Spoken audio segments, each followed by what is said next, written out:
भाई पॉपकॉर्न का धंधा इतना ज़्यादा चलता है ना कि मैं आप लोगों को कैसे समझाऊँ। इसमें मार्जिन इतना ज़्यादा है कि लोग बेचते बेचते मतलब कि समझ लो, अगर जो लोग इस बिज़नेस में है बस उन्हें ही पता है कि इसमें कितना ज़्यादा मार्जिन है। मैं आप लोगों को एक छोटी सी स्टोरी बताता हूँ कि पॉपकॉर्न में लगभग लगभग किस तरह का मार्जिन बचता है। आप लोग पॉपकॉर्न कितने का खाते हो मुझे ये बताओ, या फिर सिनेमा हॉल में जब पॉपकॉर्न मिलता है वो कितने का आप खरीदते होगे। मेरे को जहाँ तक पता है कि हमारे यहाँ जो पॉपकॉर्न मिलती है सिनेमा हॉल में वो तो 50 रुपये, 100 रुपये, 200 रुपये से, मतलब 50 रुपये तो मिनिमम स्टार्टिंग है, 20 रुपये 30 रुपये का तो पॉपकॉर्न मिलता ही नहीं है। बाकी रह गए मार्केट से या मेले वगैरह में हम लोग अगर जाते हैं तो वहाँ पर हमें पॉपकॉर्न 10 रुपये और 15 रुपये या 20 रुपये करके मिलते हैं। अब मैं आपको समझाता हूँ कि इसमें मार्जिन कैसा होता है। मशीन की जो कीमत होती है वो मैं आपको लास्ट में वीडियो के बता दूंगा कितनी मशीन की कीमत आपको लगभग एवरेज मिल जाएगी घर तक, ऑनलाइन में खरीदते हो या ऑफलाइन में खरीदते हो। अभी मैं आपको बस मार्जिन की बताता हूँ। पॉपकॉर्न की जो पैकेट्स आती है, रेडीमेड पैकेट्स आती है, ध्यान से समझना। पॉपकॉर्न की जो पैकेट्स आती है, पॉपकॉर्न बनाने का जो मक्का होता है वो एक्चुअली अलग किस्म का मक्का होता है। वो जनरली आपका मार्केट्स में या फिर ऑनलाइन या किसी सुपर मॉल में मिल जाएगा। उसका जो आपको मिल जाएगा लगभग 15 रुपये या 10 रुपये में आपको वो पॉपकॉर्न का पैकेट मिल जाएगा, वो भी रेडीमेड। उसमें आप मक्खन वगैरह, बटर वगैरह सब मिला हुआ रहता है। आपको अलग से कुछ रॉ मटेरियल और लगाने की ज़रूरत नहीं है। हाँ, थोड़ा बहुत मसाला वगैरह आप लगा सकते हो, जो कि अगर आपको अपना कुछ अलग टेस्ट बनाना हो, मार्केट में अलग अपना ब्रांड बनाना हो, रेडी करना हो, तो आप थोड़ा बहुत मसाले वगैरह यूज़ कर सकते हो, जो कि आपका सीक्रेट इंग्रेडिएंट्स है। ठीक है, मैं उसकी बात नहीं कर रहा हूँ।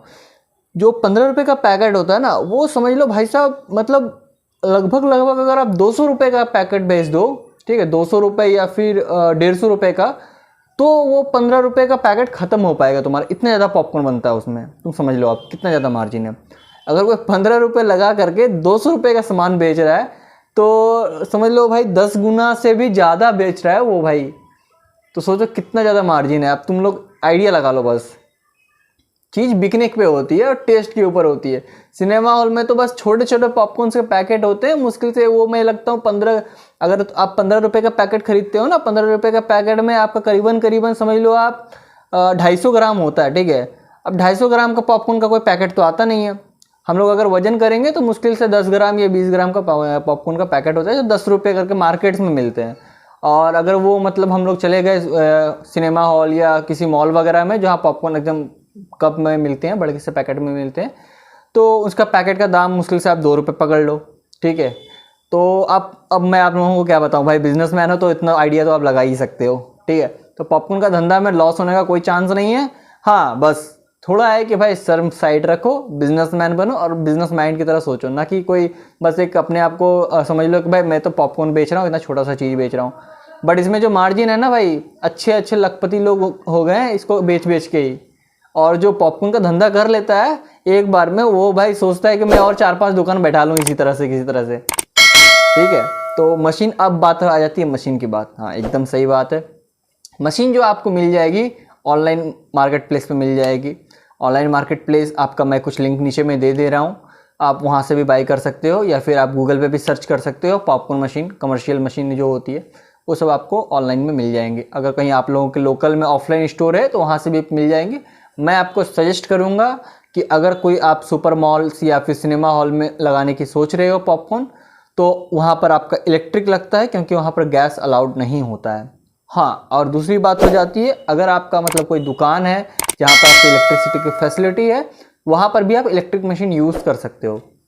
गैस आपको कहाँ यूज़ करनी है, गैस वाली मॉडल जो होती है, गैस वाली मॉडल आपको जो यूज़ करनी है वो आपको किसी मेले में अगर आपको स्टॉल लगाना हो या फिर एक फेरी की तरह सेल करना होता है, जाकि अगर मान लो कि आपको घूम घूम के बेचना हो, या फिर कहीं पर आप ऐसी जगह पे लगा रहे हो मॉल के बाहर या किसी मार्केट में या किसी कॉर्नर पे जहाँ पर आपका मतलब इलेक्ट्रिसिटी फैसिलिटी नहीं है, वहाँ पर आप बैटरी और गैस वाली पॉपकॉर्न ले सकते हो मार्केट से, जो कि आपके लिए सबसे बेस्ट ऑप्शन है। और मशीन की क्वालिटी तो भाई एकदम एक क्वालिटी की होती है इंडियन वाली, टेंशन एकदम नहीं लेने का, क्योंकि वो आपकी जो मशीन की लाइफ रहती है वो मिनिमम आपका 3 से 5 साल आराम से चल जाएगा, जिसमें आप बहुत कमा लोगे। मशीन की कॉस्ट कहाँ चली जाएगी आपको पता ही नहीं चलेगा।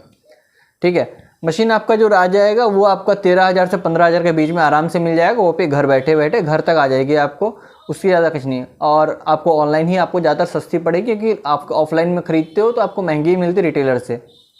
ठीक है, और मैन्युफैक्चरर से अगर आप कांटेक्ट कर पाते हो तो आपको और भी सस्ती मिल सकती है, क्योंकि आपको जो होती है एकदम रिटेल भाव में मिल जाती है वो। अभी जो एक और इम्पॉर्टेंट पॉइंट मैं आप लोगों को बता रहा हूँ जो होती है, जो लोग नहीं समझते हैं आज तक, क्योंकि जो पॉपकॉर्न मशीन ऑनलाइन अगर आप मंगाते हो तो एक सिस्टम है, मैंने नोटिस किया और काफ़ी कंपनियों से एक्सपीरियंस्ड भी किया है कि वो लोग कुछ एडवांस लेते हैं। तो एडवांस लेने में एकदम कोई देने में आपको कोई दिक्कत नहीं होनी चाहिए। हाँ, अगर आप कहीं से ऑर्डर कर रहे हो तो पहले कंपनी के बारे में A to Z जानकारी पता कर लो कि आप कहाँ से ऑर्डर कर रहे हो, वो कंपनी की क्या रिव्यूज़ है, कोई वहाँ से ख़रीदा है कि नहीं ख़रीदा है, या फिर कंपनी अगर चल रही है तो उसके क्या कितने कस्टमर्स हैं, या फिर वो कंपनी जेन्युइन कंपनी है कि नहीं है, कंपनी का कोई GST नंबर है कि नहीं है। ये सारी चीज़ें पता कर लो, उसके बाद ही ऑर्डर करो, क्योंकि अगर कंपनियों के अगर फ्रॉड होते हैं तो आपका पैसा डूब जाने का भी चांस होता है। ये मैं आपको क्लियर बता रहा हूँ, क्योंकि अगर आप जानकारी नहीं लेते हो ऑनलाइन में तो बहुत सारी कंपनियां होती है जो एडवांस लेकर के मशीनें नहीं भेजती है। ये बात बिल्कुल सच है, क्योंकि बहुत सारी कंपनियां सिर्फ फ्रॉड होती है, सिर्फ पैसे कमाने के लिए आती है। बट 90% कंपनियां जो होती है वो जेन्युइन होती है, क्योंकि वो लोग एडवांस लेते हैं। बिकॉज बस कंपनी का पॉलिसी होता है, क्योंकि उन लोगों को देना पड़ता है। कस्टमर्स की हेवी शिपमेंट्स होते हैं जिसको शिप करने से पहले वो लोग एक सिंपल से कन्फर्मेशन चाहिए होते हैं कि कस्टमर जिनको वो भेज रहे हैं वो जेन्युइन कस्टमर है। दैट्स इट, और कोई मैटर नहीं होता है एडवांस देने में। आप बिल्कुल ये एडवांस बेफिक्र होकर दे सकते हैं कंपनी की पूरी जानकारी लेने के बाद। उम्मीद है दोस्तों आप लोगों को मेरा ये आज जानकारी देने वाला इन्फॉर्मेशन वाला वीडियो काफ़ी पसंद आया होगा। अगर आपको सच में अगर आप लोगों को ये वीडियो पसंद आया है तो वीडियो को लाइक, शेयर और कमेंट करके मुझे ज़रूर बताएं कि आप लोगों को ये वीडियो कैसा लगा है। और दूसरी बात, आप मुझे कमेंट में ये भी बताएं कि नेक्स्ट आप किस तरह के मशीन के बिज़नेस के बारे में आप जानना चाहते हैं। मैं उसके बारे में आपको पूरी जानकारी दूंगा। और बिज़नेस अगर करना है तो भाई एकदम जेन्युइन बिज़नेस करो। बिज़नेस के लिए इन्वेस्टमेंट एकदम मस्ट है, बिना इन्वेस्टमेंट का कोई बिज़नेस नहीं होता। अगर कोई आपको समझा रहा है कि भाई इन्वेस्टमेंट ज़ीरो है, दैट मीन्स वो आपको गलत समझा रहा है। क्योंकि हर एक बिज़नेस को या तो टाइम, या तो मनी, या फिर आपका पॉलिसी, या फिर आपका नियम, या फिर आपका रोल मॉडल, या फिर आपका बिज़नेस का मॉडल चाहिए ही होता है। क्योंकि हर एक बिज़नेस के पीछे एक इन्वेस्टमेंट ज़रूरी है। कुछ कमाते हैं। मैं आज के लिए इतना ही। उम्मीद करता हूँ आप लोगों को ये वीडियो पसंद आया होगा। नमस्कार।